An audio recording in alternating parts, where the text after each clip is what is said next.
Hello, this is the first of a mini-series where we're going to look at quadratic equations. So throughout the series we're going to introduce what quadratic equations are, what they're used for and what they look like, and that will be in this episode. And then in another episode we will look at solving quadratic equations. So first of all, what is a quadratic equation? So they come up in the GCSE syllabus and in the A-Level syllabus, and if you choose to do a maths-based subject at university, they will come up there as well. So everybody has to know them in the UK just because they're part of that GCSE syllabus. So let's start with what is a quadratic equation. And a quadratic equation follows this form of ax squared plus bx plus c equals y. So x here is the variable and y is the output. So you can think of this as a function. So y is the function, so whatever number you plug in for x, you'll get a value of y out. So you have these terms a, b and c. We'll start off with c because that's the simplest. That's just a constant. A and b are what known as the coefficients, and in this video we'll go into seeing how changes to a, b and c affects our outcome y. But let's first of all explain why quadratic equations are important and what they're used for. So as far as I can tell from the GCSE syllabus, there is no explanation to why these are used. So they're not used in everyday life. If you are at home, you won't have to do them generally. However, if you are doing anything where you need to calculate an enclosed area, then these equations come into use.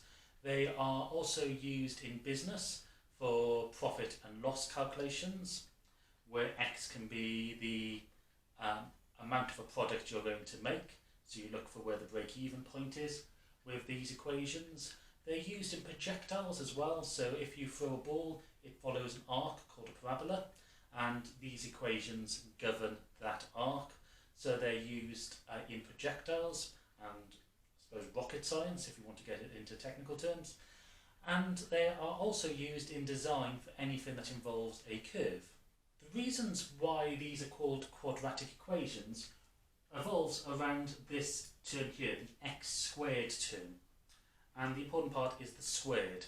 So the quadratic, the quad, refers to 4, and if you think about a square, it has 4 sides, it's a quadrangle, and this is where this comes. This squared term refers to the 4 sides that it could come up with.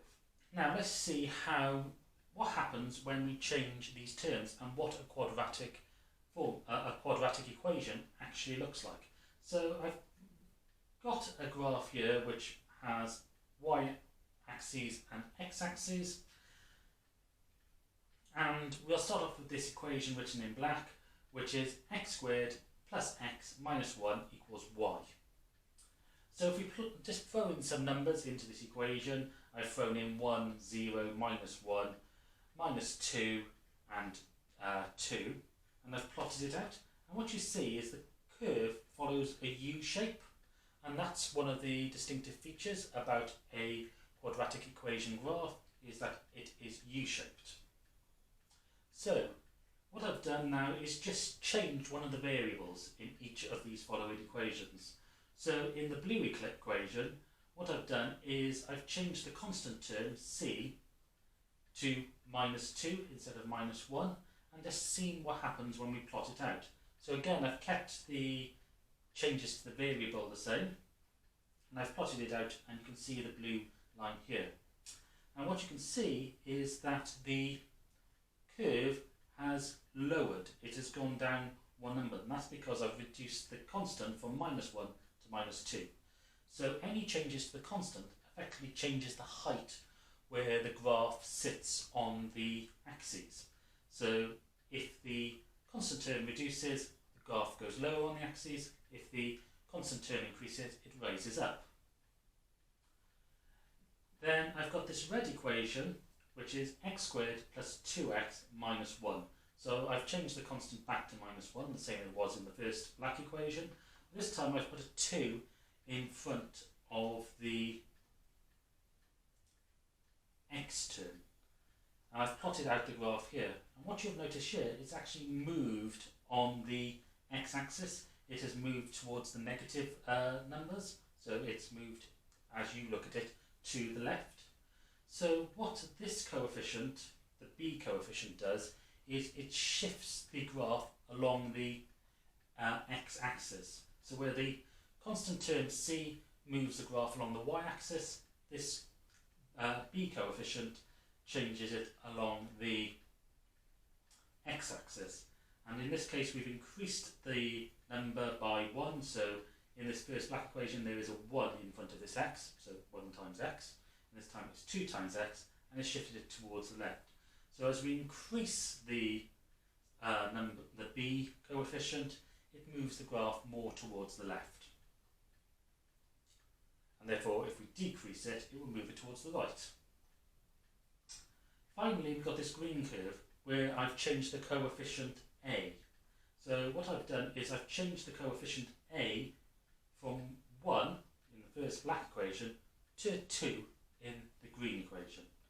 And what you can see here is the graph looks effectively narrower on the axes. So what increase in this number does is, or the a coefficient does, makes the graph look narrower. And that's because it, give it a technical term, blows up quicker. So as this number increases, y increases faster as you go up with x. So the graph looks narrower, it still follows the same shape. What happens when we reduce this number instead of increase it? Well, this is an interesting question. If we reduce this coefficient a from the positive side down to 0, what happens to the graph is that it gets wider, it gets broader. Eventually, when we get to it being 0, of course, what you end up with is effectively a straight line graph of x minus 1 equals y. So that is just your straight line graph, as this term will then disappear.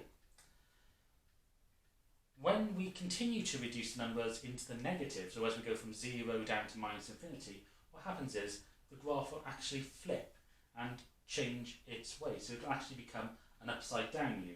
So if I draw that on the graph in this black pen, what you'll actually end up with is, if you have a negative a coefficient, the graph will look something like that. So just to prepare us for the next video, where we look at solutions for these equations, one thing to bear in mind, and the reason why these are squared, or something that comes up with a squared term, is that if we look at any value of y, let's say we pick the number 7, for all of these 4 equations there are 2 values of x which gives the value for 7. So if we look at this green graph, there's a value for 7 there, so whatever this reads along the x-axis here will give a value of 7. There's also one here. And of course this makes sense. If we set our coefficient to 0 and our constant to 0 and our b coefficient to 0, we would just have ax squared is equal to y. Let's set a to 1, so we have x squared is equal to y, and therefore there are always 2 values of x that can make y. There will be the positive value and the negative value. So let's say y was equal to 1, we would have x squared equals 1, therefore we can either have 1 is equal to x, because 1 times 1 is equal to 1, or we can have minus 1 is equal to x, because minus 1 times minus 1 is equal to 1. So that's why we have 2 values on our 2 solutions for x for any quadratic